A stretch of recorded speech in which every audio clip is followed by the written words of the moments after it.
Hello, welcome to I Need Living Conversations, the 110th session of this amazing journey that we share every week.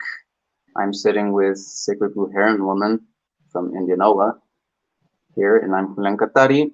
And this 110th session is about something called Sei Tai, and it has to do with the energy, it has to do with the body, it has to do with health, has to do with holistic health, has to do with changing the paradigm on how we approach health and how we approach life. So Right. here we are, and welcome everyone. And here is Ingrid with you. So we're going to start with a couple statements here that'll rock your shoes off. It is important for your daily life that your solar plexus does not harden, because the state of your solar plexus will indicate the moment of your death. Okay. So how do we keep our solar plexus from hardening? Well, we're going to talk about Sei Tai. So remember, if you don't remember anything else from tonight, Remember solar plexus, which is here. remember the state of your solar plexus will indicate the moment of your death. Mm-hmm. So, Okay. Sorry, I'm just letting my silly dog in. So, Sei Tai, the principle of the shirt in which the first button missed the buttonhole. Okay. Sei Tai is a culture that encompasses all of the groundbreaking discoveries made by a man named Haruchika Noguchi in the last century. His findings reveal and prove that the first button missed the buttonhole universally. Something fundamental has been overlooked by us humans, both in the East and the West, which is the observation of life through spontaneous movement.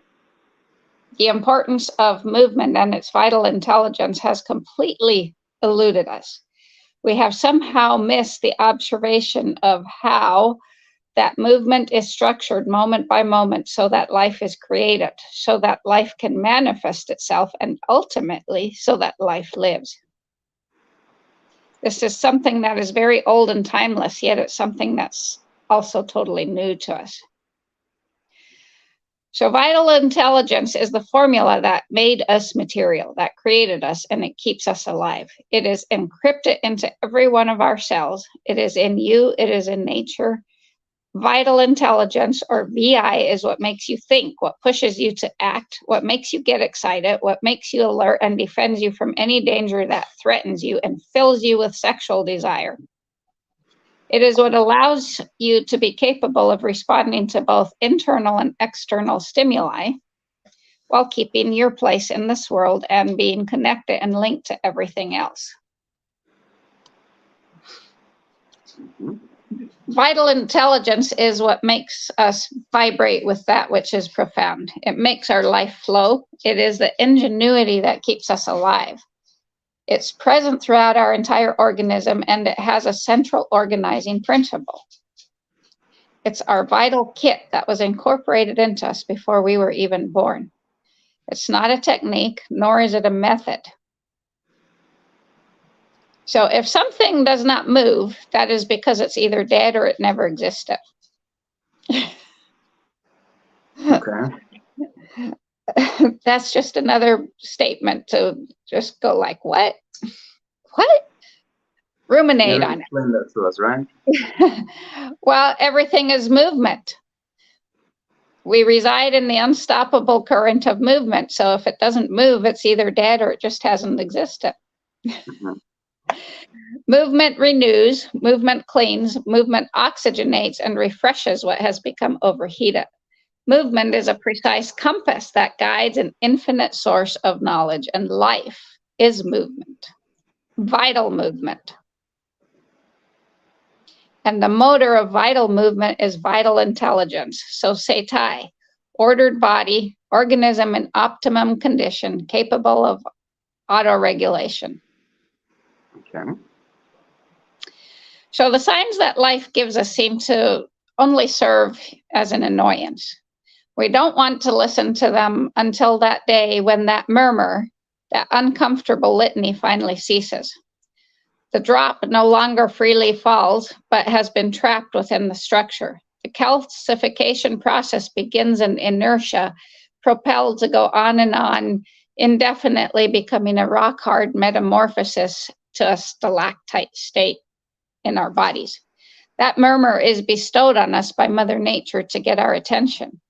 It's made of an active principle that generates pure connections to real life. That murmur is that just something's off. That murmur is what drives us to seek out the doctor, what drives us to the pharmacy to say, what do you got for me?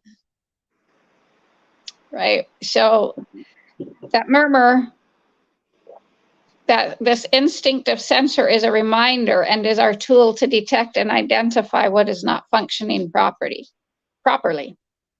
There are recorded figures on all types of stalactites in our body. The best known are kinds of imbalances like high blood pressure, bunions, heart attacks, arthritis, and more. So as far as I know, there's not ever been a death certificate that has read malfunction in the organism and coordination of vital intelligence of the deceased, which provoked a certain degree of stiffness in their organs, spinal column, and nerves, ultimately in their cells and psyche incompatible with life. I certify that death was caused by stalactite type B, resulting in death in life. Can you imagine if our death certificates read that? Yeah. So we currently have our vital tissues flooded with vital ignorance. Living with our backs turned on our vital intelligence has led us to the tragic error of considering that we live thanks to our medical checkups, our medical diagnosis, and either doctor-prescribed or self-prescribed medicines. We have our own natural healing system, which can be optimized. We can cultivate our vital intelligence, sensitizing ourselves to it. And when that happens, the cultural you will finally get to know the spontaneous you. Life makes magic. We all know this, or we all don't want to know it. And we've grown up in a culture that doesn't worship the spontaneous, marvelous thing called life. Hirochika Noguchi figured out how life is organized through the precise structure of 5 intelligent movements, how the magic of life, right? Absolutely everything flows in a cosmos made up of 5 dimensions. Everything has a certain order and exactitude or precision about it. Your intelligence is not made of a logical line from A to B that can be represented by a number, nor does it form a geometrical plane, nor is it 3-dimensional. Your intelligence is not just something that is rational or emotional. Your intelligence forms a cosmos in 5 dimensions. All 5 make up your vital intelligence, and that spontaneous vital intelligence exponentially increases the intelligence you acquire from your culture. Your vital intelligence is a sphere in 5 dimensions that is in permanent dialogue with your so familiar dressed and educated intelligence. So how do we learn from our vital intelligence? Well, by becoming aware of its existence, observing it, following its logic, admiring its wisdom, allowing ourselves to become seduced by it, and freeing our organism. So life's great work in its infinite diversity never repeats its creations. They may look somewhat alike. All of our bodies kind of look alike, but there's nothing the same about them. Mm-hmm. So life has given us a body for us to live the noble act of living. So our ultimate goal should be arriving at that moment of our last breath with our organism showing the unmistakable signs of having lived. What use is it to live dying, enclosed in a bubble of fear? Up until now, I bet you have thought that your brain is your greatest asset and its domestication your key to success. Well, that's just simply not true. What is most important to your existence is something you have learned organically, and your intellect has very little to do with it. Mm. When VI goes into action, it does so organically and cosmically and gives you a galactic vision of existence. VI, vital intelligence, is like the air, like the water of the oceans. It is essential, and all you have to do is take it in. So if you are looking for a guru to solve your existence, you are now your own guru if you listen to your vital intelligence. Our parents could never teach us how to blink, nor how to breathe, nor how to fall in love, nor with whom. If all our choices in life have not come from our vital desire, no matter how good things seem to be going for us, we will feel the trickling seeds of frustration at our very core. So our life works through us and for us, and that vital desire, we need to keep tune with that. That's just the first little bit about desire. So our life works through and for us, and it's something that we can cultivate, because life is the ultimate alchemist. Life is what breathes for and through us. It digests the food we put in our stomachs. And all the important daily occurrences take place in our bodies because the master of ceremonies, called vital intelligence, is orchestrating the cellular intelligence in millions of cells. Life doesn't want to mistreat us. And in order for it not to, we must pay attention to it, because it will. If we don't pay attention, it will. We must listen to it and know that we live in the miracle of vital intelligence.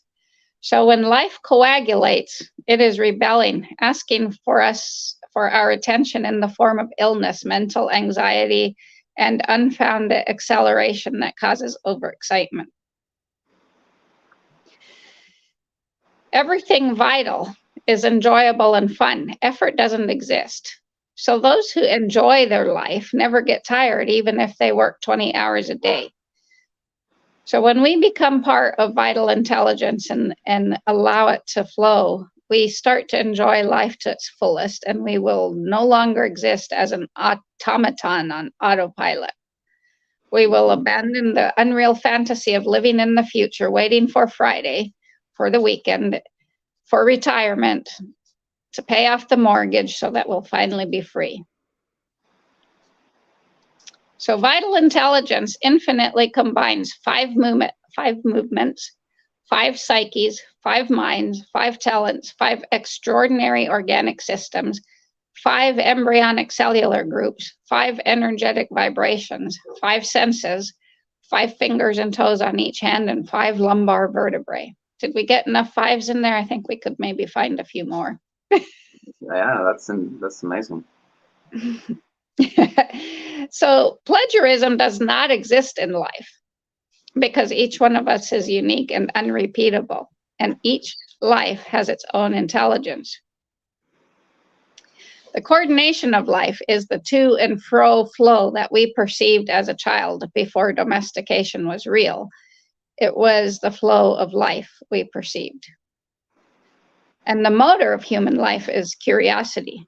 When life is alive, our curiosity is directed towards the movement of everything that exists. But if the vital impulse shrinks, curiosity disappears. Curiosity is the starting point of all creation. Children need to be continuously stimulated by their curiosity, and it is the role of adults not to reduce it, but to direct it towards creation. Creation is what propels human beings towards a new and refreshing life. That was said by Mr. Noguchi. So we have a multi-purpose product called Vital Serum. It's the best for recuperating lost elasticity and tonicity. Elasticity and tonicity are caused by the natural capacity of our organism to tense and relax, thanks to our individual to and fro movement. When this dialogue is interrupted, the tissues lose their natural vigor and our mind becomes clouded. The vital serum that life has given us recuperates the fluid tone that needs to exist between our tissues and our psyche, between energy and our cells, and between the physiological functions in our organs. Where there is movement, there is life. Where there is flow, there is satisfaction. Harboring the belief that you can anchor yourself and float on a crystal clear lake only brings disappointment. Because we inhabit a global suit made up of a brain, organs, cells, energy pathways, muscles, and more. You are not just an intelligent mind, nor are you only a spiritual being, nor just a pile of muscles that have been toned up at the gym. You are a coordinated and intelligent ensemble that forms a whole unity. Where have we heard that word before? Umberto Maturana and Francisco Varela. You are a unity. Mm-hmm. All of the imbalances that you have, that you try hard to not pay attention to or try to medicate away, are in fact a very subtle and ingenious reorganization of that whole, because life is always trying to avoid the collapse of the whole. So Sei Tai, ordered body, organism in order. This is your vital serum with microparticles full of vital intelligence. Desire, here we are at desire again, is the great life force that wants to live. And in order to identify your desire, what you are passionate about, we need to examine the dissatisfaction that is deep within us. And most people would probably say, I'm not dissatisfied, I have a great life. Well, no. There's got to be something, right? Yes. Too. Yeah, because if you're chasing the time clock money, you're not satisfied. You may think you have lots of digits in your bank account. That doesn't equal satisfaction. And there's a lot of people chasing them because they don't have them. Exactly. So the clotting of your vital intelligence is what causes the dissatisfaction. So if we surrender to the wonderful pleasure of being able to penetrate the absence of time and space, it will free up one of the fundamental active components of the serum of our intelligence, our breathing. So breathe and enjoy the extraordinary organization that keeps us alive. So it's always a good thing to say to yourself, what am I passionate about? What do I desire? And as I have actually been doing that, it's been eye-opening, life-opening. So those who live die. That's why one lives. But one doesn't just die one day. One dies a little each moment. So one who has lived 10 days has died for 10 days. Laughing or crying, you go on dying. Then there are those who live each instant in a carefree way, and those who live in an eternal state of worry, closely tied to their interests, knowledge, pride, praise, and the mood of others. Nevertheless, living a life worth living is what allows us to be present in each moment. That is when life fills up with living. When one sets forth on the Zen-Zei path, the path to a fulfilling life. And Haruchika Noguchi said, only those who live intensely can sleep soundly. Only those who live peacefully can have a peaceful death. We will never know at what precise moment of our existence human beings decided to abandon paradise, nor the reason why. We hear how in the beginning we felt free without a worry in the world. And the only thing that life has ever asked of us is to live to the fullest, to live a fulfilling life. This is something that all of creation's animals continue to do even today, except us, the two-legged. Mm-hmm. So our vital intelligence only wants one thing, to fulfill our vital desires, and those desires spring forth from our organism. So the first desire that we satisfy is to grow. Once our parents' vital desire of reproduction is satisfied, merging together in the sexual act, the ovum and sperm embark on their first date. with the desire of fusing together. This is where our first vital desire is born. And when I read this totally shifted my whole perception of desire. When you think about the fact that what drew the ovum and the sperm together was a desire to fuse, it just, wow.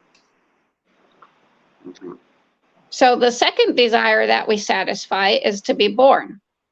The first fusing of the sperm and the ovum brought together a desire to multiply and remultiply.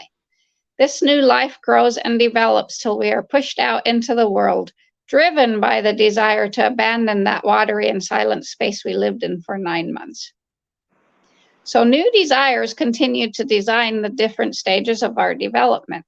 So at a certain point, once we've been pushed out of that watery space, at a certain point, the desire to hold up our heads will arise. Well, once we raise our head, then our eyes start to perceive our surroundings and our analytical intelligence is born. Observant and full of curiosity.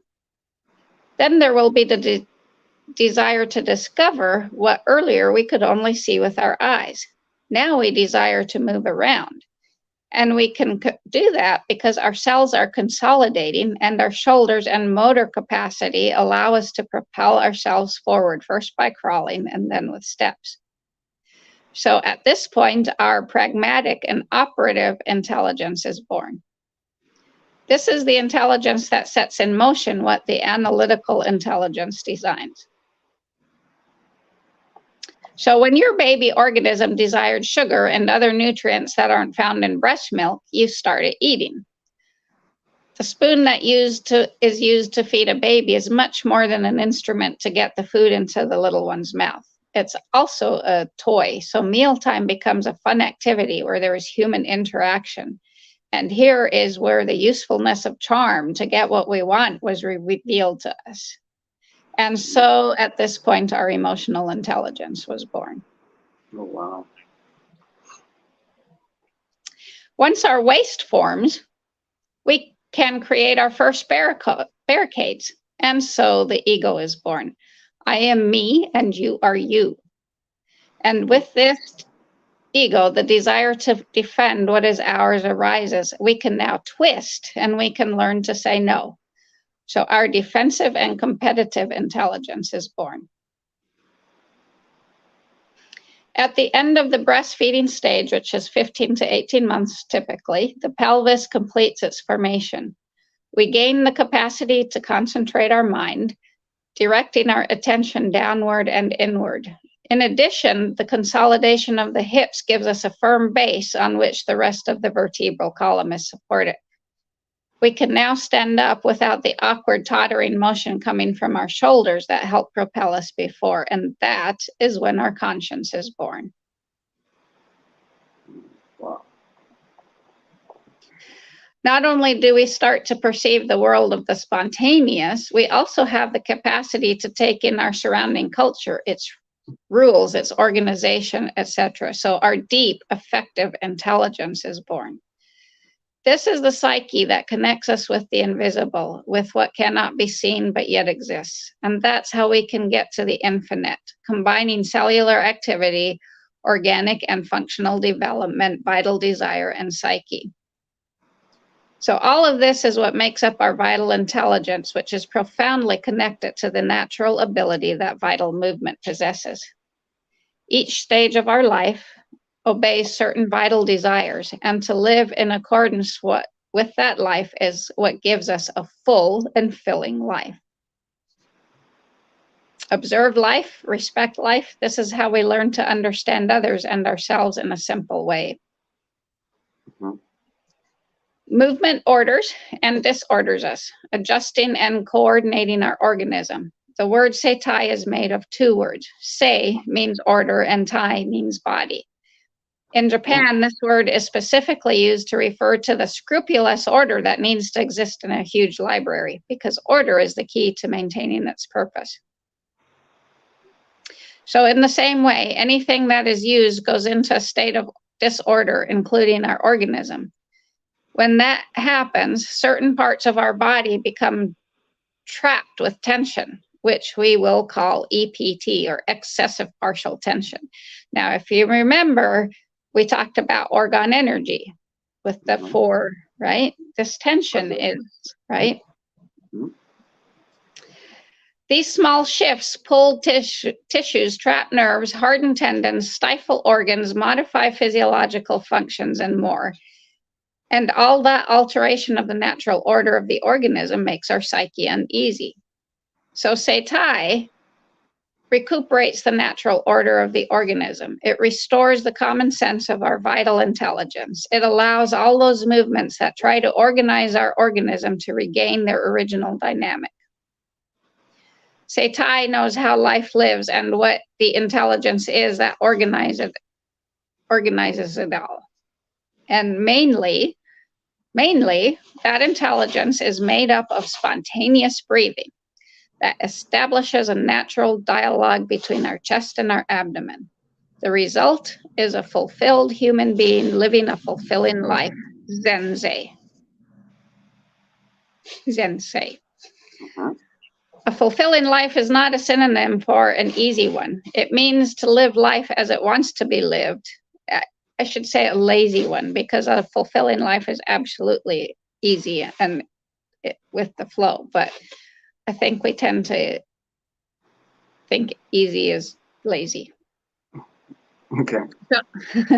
So it means to live life as it wants to live and to meet all its vital necessities.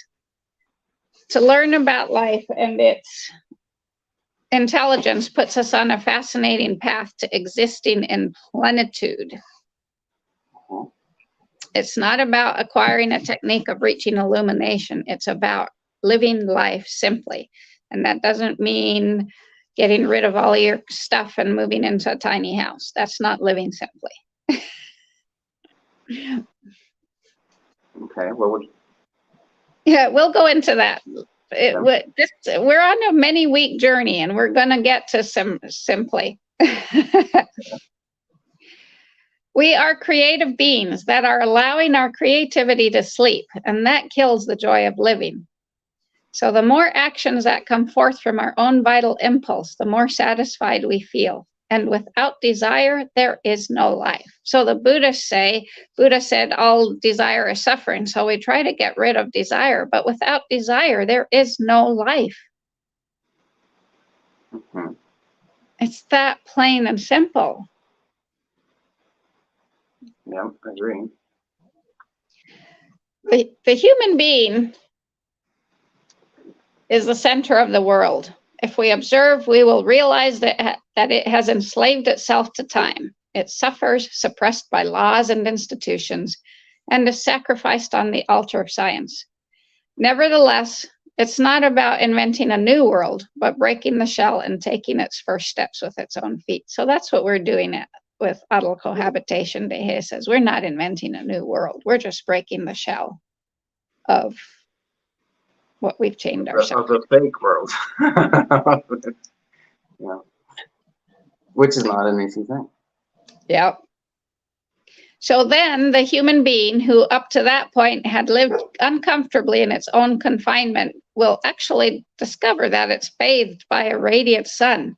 So why not abandon that shell in which it's always arguing or just dreaming and the dreams never come true? Why not break out of that shell? Now is the moment. So our bodies all have the ability to regenerate themselves. Movement has a vital, natural, and spontaneous structure in tune with cellular intelligence. Let me say that again. Our bodies all have the ability to regenerate themselves.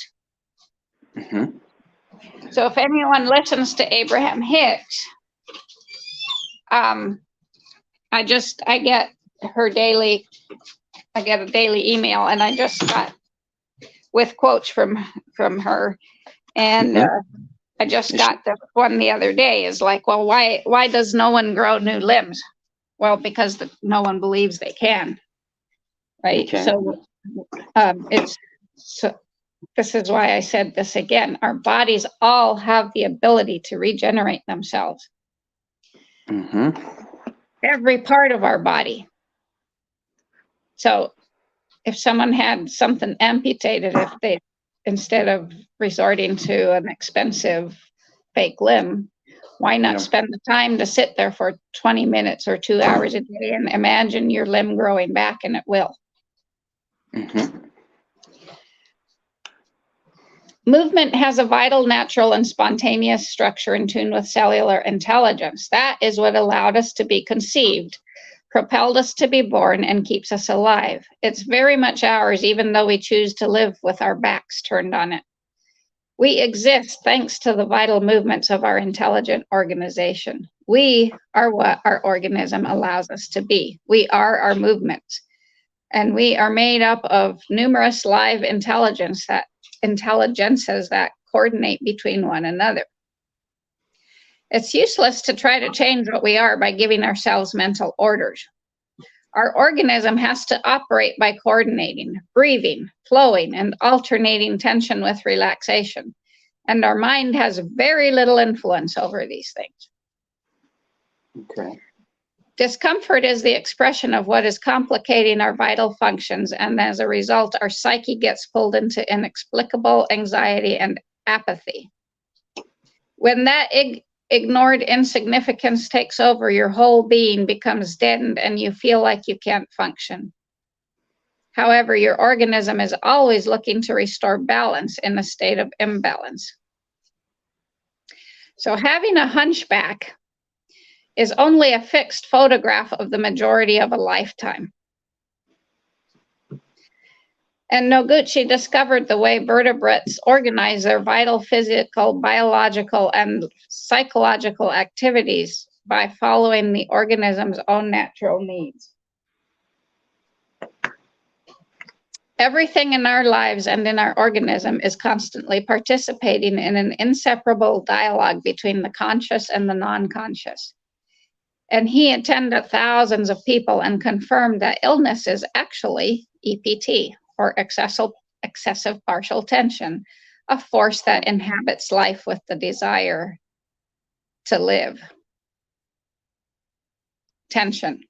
Tension is a force, right? Because without the tension, you can't have the discharge, the release. Without the tension, you can't have an orgasm. You need polarities for anything to exist. So what happens on the inside is infinitely greater than what is externalized. The inside harbors vibration.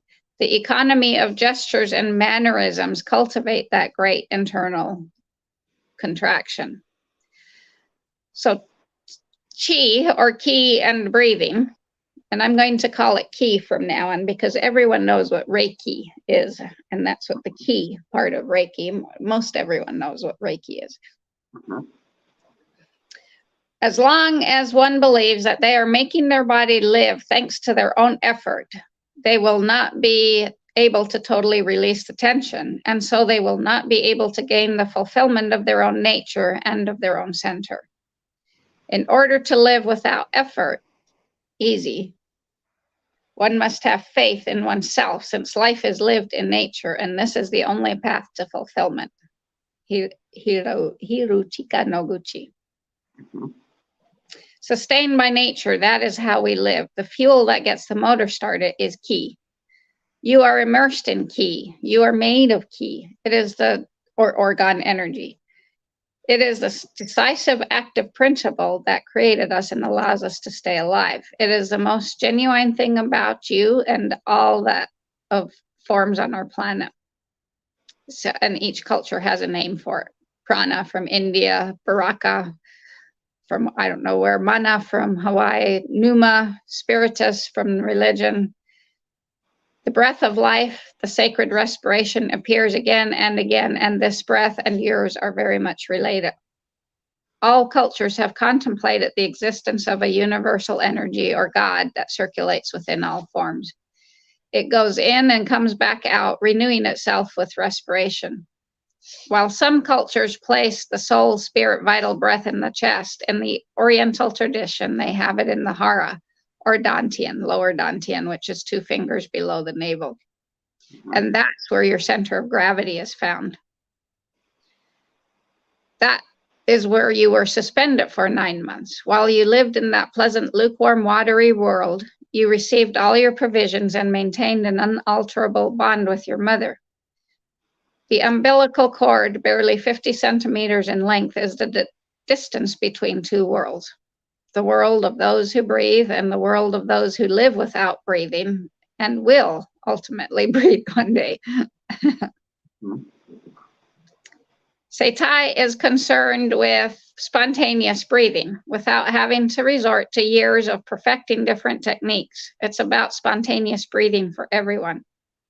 It contemplates breathing to be of the highest quality when the abdomen and chest are working together. With chest abdominal breathing, the abdomen, diaphragm, and lungs all participate in the natural to and fro like waves of the sea, allowing life to fulfill its deep desire to live. Chest abdominal breathing restores flexibility to our internal tissues, massages our organs, promotes communication between our cells, and facilitates the simple exercise of all physiological functions. Respiration is the source of health and well-being. It's very beneficial for the solar plexus. Okay. This beautiful name is not a metaphor. It is a precise description of what this incredible place means, because it is here that an extensive network converges with countless nerves crossing it over each other. That is why this area is especially sensitive to agitated, shallow, or labored breathing. The nerves here are all connected to your brain, your central nervous system, your vertebrae, your hormones, and the nerve supply to your organs. So your respiration is totally connected to your mental and physical organism. So when we say that someone is in low spirits, what are we really saying? That this person is lacking the adequate breathing to reconnect with their inner being and the vital energy that brought them into this world. Okay. And when we instinctively place our hand on someone that we see suffering, when we are capable of falling in love with someone at first sight, when we make a decision based on a gut feeling, we are possessed by ki, or we are allowing our ki to flow and manifest. Respiration, vital, vital fluidity. I breathe and then I exist. Breathing makes us free. You inhale, you take in a good dose of ki, and then you exhale by crying at birth, reaffirming that you arrived in the world and that you're going to have to deal with all of us for quite a while. Respiration is also present the day we say our final goodbye. We no longer inhale, nor do we make a noise. We exhale and say goodbye in silence. It is mystical, it is moving, it is marvelous, because we are breath. We belong to it, and it belongs to us. So life is one great big breath made up of countless breaths. Our respiration goes through the same cycle that promotes the changing of seasons, one after another, year after year. Living is an unstoppable to and fro, and we're going to say this many, many, many times throughout this, because it is one of the absolute truths in an infinite universe, one of the very few absolute truths.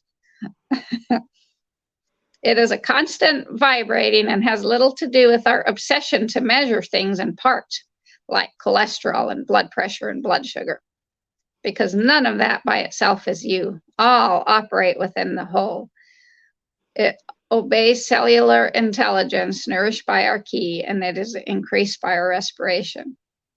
Our most authentic you is our most authentic selves is our respiration. Ki is our vibration. All of this is gifted to us so we can trust. Our life trusts us much more than we trust it. Knowing how to use our body and let it rest in accordance with the ebbing and flowing or its cycles is what is most important to maintain health. Moreover, it is something that would not be wise to overlook if we want a happy life, Mr. Noguchi. Mm-hmm. Life is a permanent to and fro. We're going to be using those words many, many, many times. A rhythmic oscillation. To and fro is an uninterrupted occurrence that has accompanied us accompanies us every day and will accompany us till our last breath. Our heart beats, it contracts, it closes in systole and lets go or opens in diastole. Contraction and relaxation, that's 2 beats of the organ potential. Right? Contraction and relaxation, discharge and relaxation. The actions of pumping, the to and fro of our heart. A to and fro movement is present in all of the important activities of our organism. Our thoughts come and go, our breath comes and goes. Everything comes and goes. Everything contracts, closes, and then relaxes or opens. Everything inhales and exhales. When this life-saving to and fro stops functioning properly, the dangerous substances that flow into our body or that we eat multiply and then we become ill. Tensing and relaxing, a very important capacity. And by the way, tense is not a synonym for rigid. Not at all. Tense has nothing to do with rigidity. Okay. So would tension be a temporary thing and rigid be or permanent? Yeah. Okay. Rigid would be that stalactite that you died of. Okay. Yeah. To talk about the to and fro motion is to talk about active, passive, or positive, negative, or strong, weak, or yin yang. Mm-hmm. This to and fro movement is not unique to us. We are surrounded by effusive to and fro movements. Day and night, sun and moon, sunrise and sunset, the equinoxes, the solstices, winter, summer, spring, autumn. A wave that breaks on the beach is a wave that recedes. Waves form the tides, the to and fro of the water, the motion that carries the sea from one place to another. The to and fro that moves the entire ocean. Small actions moving the immensity.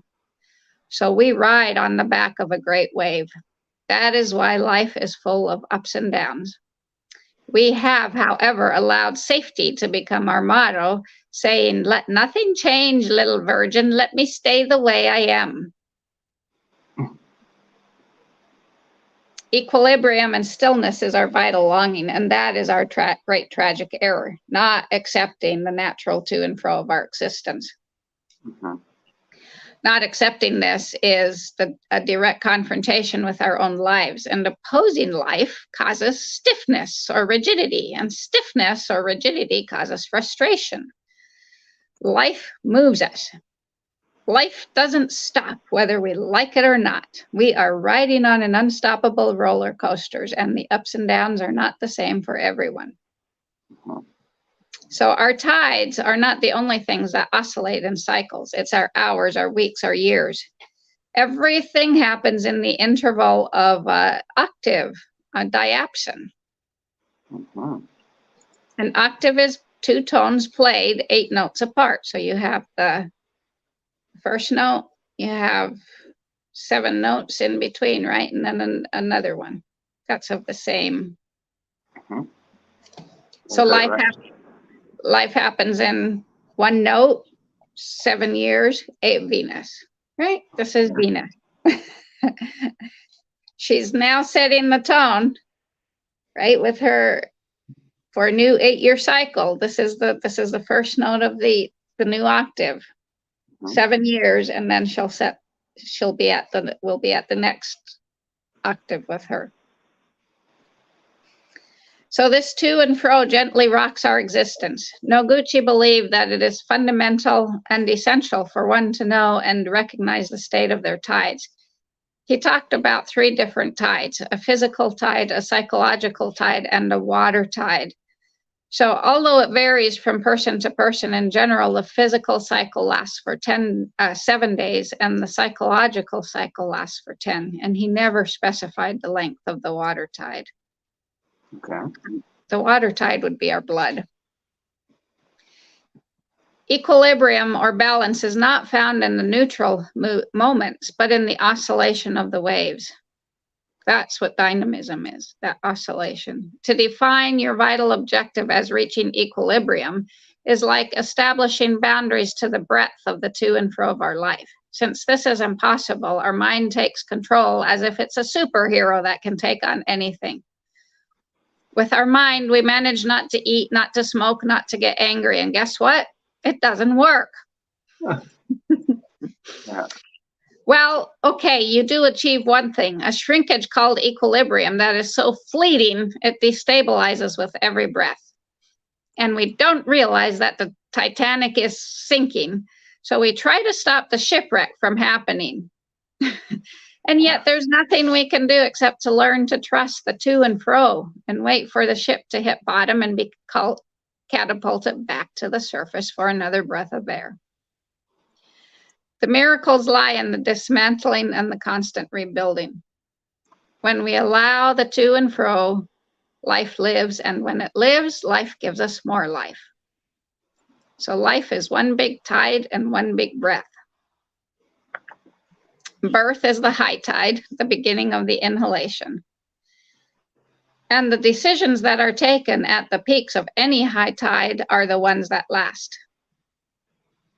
Death is low tide, the end of the exhalation, and the decisions taken at these moments in our lives are the ones that make us feel like we're climbing the Himalayas to get to where we want to be.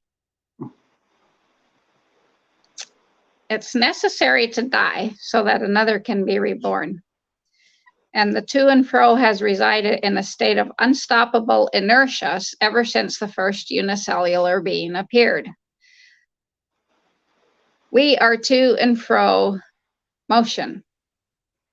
When we connect with the to and fro, with the automatism, with our own inertia, and this is not the inertia of the stagnation, inertial stagnation. This is the inertia of the constant to and fro. The result is that something quiets down in our mind because we are made up of permanent waves of alterations. Life is curvilinear, just like the geometry of your body. There's a word, vaivén, Spanish for the rhythmic to and fro movement, the swinging. That might be Spain Spanish.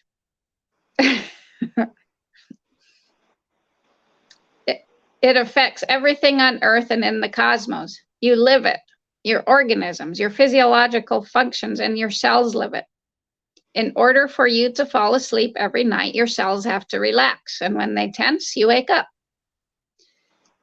In the spring, your bone cavities, especially your cranium and the pelvic bones, open up, and in the autumn, they close.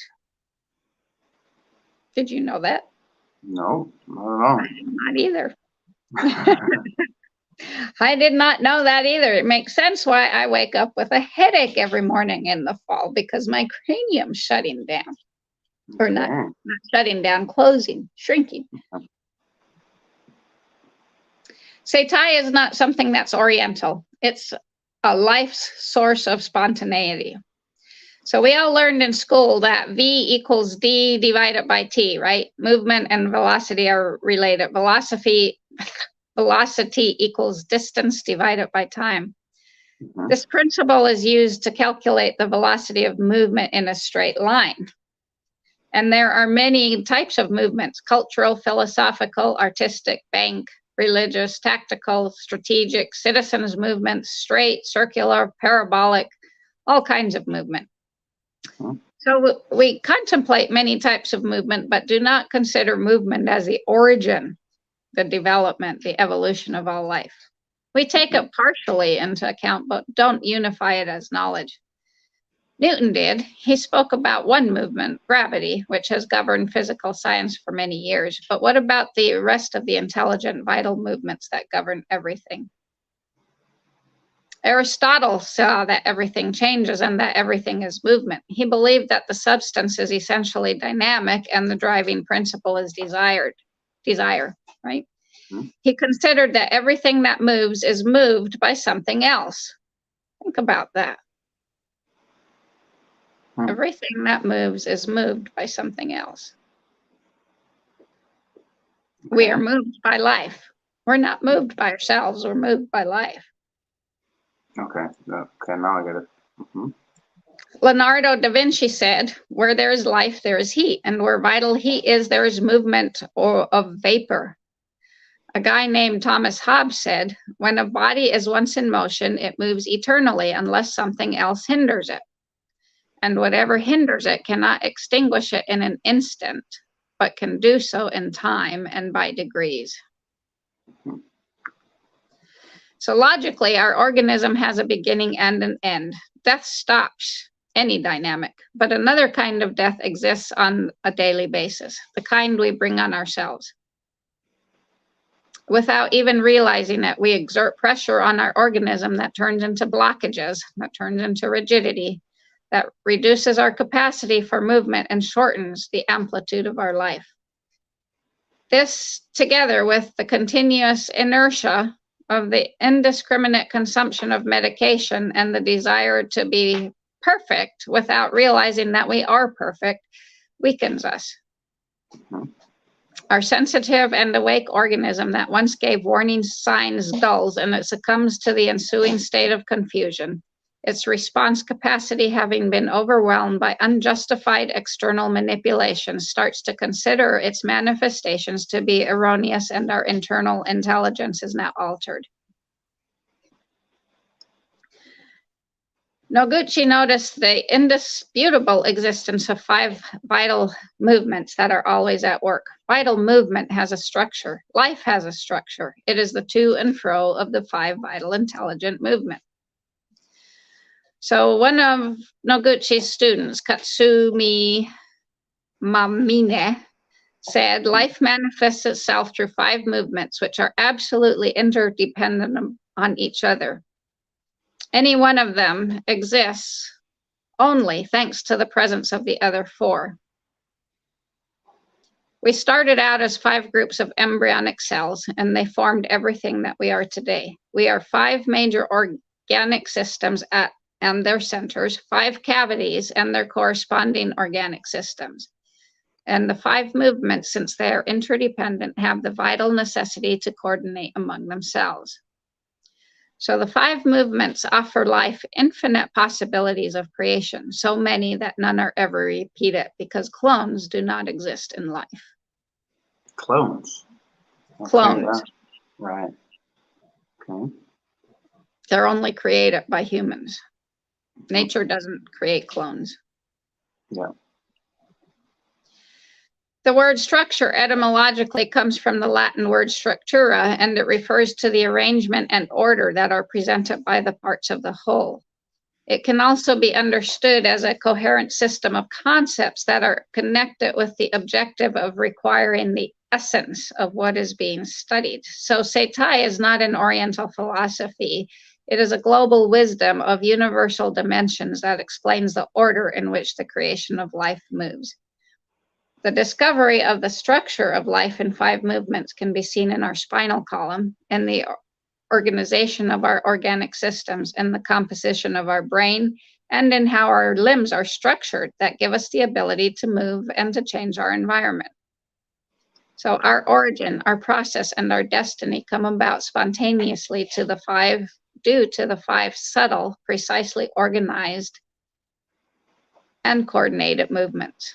And the 5 movements create a single unique movement, a movement that allows life to live. Life is movement. How many times have I said that tonight? And I'm going to keep saying it. So even if you were to decide one day to take on the absurd challenge of never moving again, you would not succeed. Stillness as a vital objective is as unachievable as it is useless. You might decide to take up Zen meditation, so you sit on the floor with your legs crossed, and to everyone around you it might look like you're being still, but on the inside everything continues in full activity. And in order to maintain this position of apparent stillness, you need the action of 2 spinal cord axis movements, vertical and central. So of the 2 movements, 2 of them belong to or stem from the spinal cord, and 3 are dynamic. These are moving inside of us all the time, even though we don't notice it. Since they are constant velocities, we don't realize they're happening. And we're talking about a whole network of movements that are interconnected and have to play a coordinated musical symphony so that a life lives. The 5 movements coordinate together in the service of your life. Observe any daily action. Each visible movement you make is assisted by countless invisible movements. Walking is not just the work of your legs. Movement and vibration are what distinguish an elderly person from a young one. The most fidgety of all is a baby. Observing a baby in its crib is lovely entertainment because the cub represents life in its pure state. Newborns move because movement is vital for them. The dynamic, the inertia of their movement is important for them now and in the long term. And each period of development in the little ones is related to movement. These movements are not only related to the different stages of organic development of the human being, but also to their psyche. So life has its own rigor. Sei Tai has rigor. Mm-hmm. And we'll close with one last statement from Noguchi. With one statement. Yeah. Life remains a mystery with regards to human knowledge. If we approach life with the idea that we know something, what happens will reprimand us. So it is necessary to conserve the spirit of knowing that we know nothing. Wow. That's why nobody in adult cohabitation de Jesus is an expert. That's amazing. And so far from what we're used to hearing and from what we're used to knowing, it's always a shock, I guess. But a thunder, a shock, something that suddenly reveals something very different, I think is part of it's also the orgasm. And who doesn't like an orgasm? Yeah. So this is an orgasm. Yeah. All of this is an orgasm.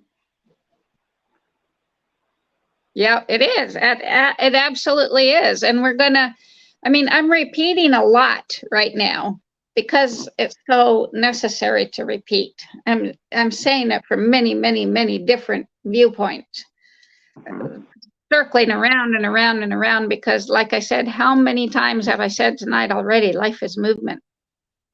Yeah. We've got to understand that. So we'll stop here for tonight. That's like I said last week, this is a journey that's going to take us many sessions. Oh, many sessions. But we just started touching on the 5 movements, the vertical and the central, and then the 3 dynamic. This is such a beautiful encyclopedia of knowledge. And to me, a lot more, I just can't make it in my mind seeing people spending thousands and thousands of dollars on medical treatments, and they could come here and listen to this, and obviously by itself it's not enough, but if you take your time and listen to what is presented here in this section, and then you take your time to make sense of it and apply it into your life. Okay, how do I apply this information to my life? It's going to be a lot more. You're going to get a lot healthier from whatever it is. Absolutely. The author tells we're going to get into Katsugen Undo with this, which are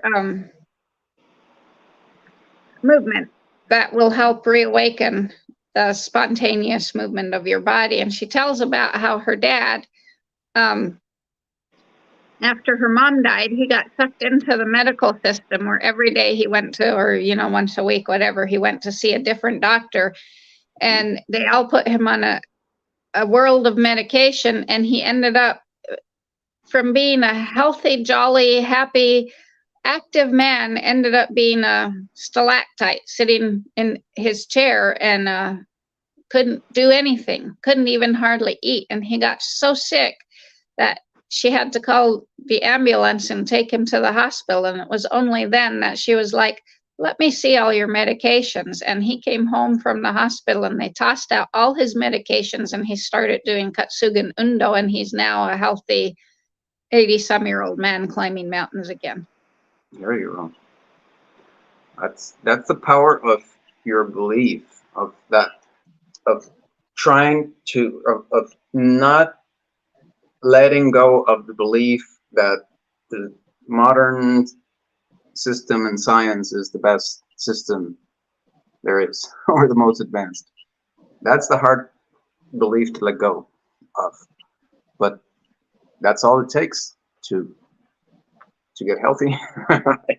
Mm-hmm. Absolutely, because your body's inherent state is health. Right. And we humans do so much to screw it up.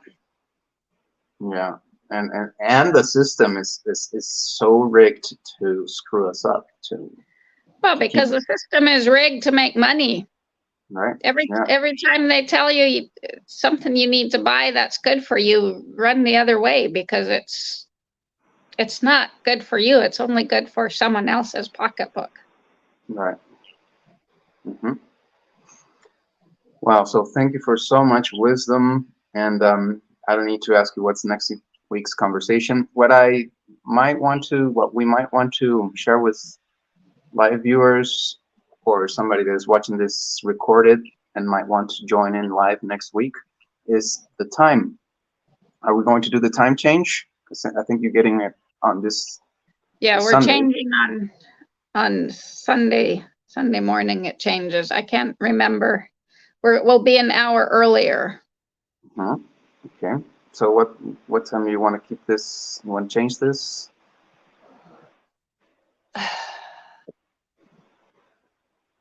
Let's just. I can't even right now. I can't even comprehend what is gonna. Is it gonna be earlier? Are you gonna have more time? Yeah, I know it's a puzzle. Let's at this point, I'd say for next week, let's just keep it at 7:30, and then we can move it. Which then would be Do you want to get more time for feed, or? Well, let me see what the time change does on Sunday. I think I might be feeding an hour later. We might move it to 6:30, and then because we fall backwards, right? So it's going to be dark an hour longer in the morning, and light an hour. It's gonna get darker earlier in the evening. Darker earlier, right? Yeah. So it should be dark by 6. Yeah. 6:30. Well, see, this stupid human constructed to and fro is bullshit. I know. It's in some governments, and I'm not praising governments, but here in Mexico, they finally came to senses and said, "This is stupid. Let's drop it," and they dropped it. Yeah, it's about but time. Then the funny thing is that all the computer systems have a hard time now, giving you the right time, because Mexico is still most of Mexico Central Standard Time, but without the time-light savings change. So they have to create a whole new system thing for Mexico, and it's crazy. Some people were in some phones you would get one time, other phones would get another time. It was crazy for a while. That's hilarious. Yeah. Well, because that is programmed into computers and has been programmed for so many years that. Yeah, it's not so easy to create a new or to update the software so that for Mexican people the time doesn't change. So it's a complicated thing. So let's just keep the invitation around 6-ish to 8-ish. Yeah, it'll be. We'll let you know. We'll let you know. We'll let you know what time it is going to be, but it's around that time. And thank you, folks, for being here. And shall we close this? Yeah.